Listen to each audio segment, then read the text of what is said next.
Gujarat gas company દ્વારા CNG ના ભાવમાં પ્રતિ કિલો ₹3.74 ઝીકાયેલો તોતિંગ વધારો આજથી અમલી બન્યો છે.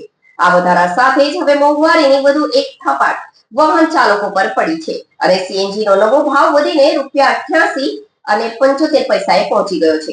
નોંધનીય છે કે હજુ માંડ 28 દિવસ પહેલા જ કંપનીએ પ્રતિ કિલો ₹2 વધારો કર્યો હતો. અંકલેશ્વર સીએનજી પંપો પર લાઇનમાં ઉભા રહેતા વાહન ચાલકોમાં ભારે અસંતોષ જોવા મળી રહ્યો છે. વાહન ચાલકોનું કહેવું છે કે પેટ્રોલ ડીઝલના ઊંચા ભાવથી બચવા તેમણે સીએનજી વાહનો ખરીદ્યા હતા, પરંતુ હવે સીએનજી અને પેટ્રોલ વચ્ચેનો તફાવત ખૂબ ઓછો રહી ગયો છે. વારંવાર થતા આવા અણધાર્યા વધારાથી મધ્યમ વર્ગનું બજેટ ખોરવાઈ ગયું છે. ચાલુ વર્ષે ત્રીજી વાર ભાવ વધારો ઝીંકાયો છે. ગત 15 મે ₹2.75 વધારો, 20 જુલાઈએ ₹2 વધારો અને હવે 17 ઓગસ્ટે ₹3.74 વધારો કર્યો છે.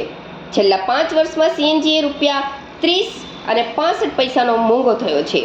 5 વર્ષ પહેલા ગ્રાહકોને 1 કિલો સીએનજી માત્ર ₹58.10 મળતો હતો, જે આજે સતત 13 વખત તબક્કાવાર ભાવ વધારીને ₹88.75 ની ઐતિહાસિક સપાટીએ પહોંચાડી દેવાયો છે.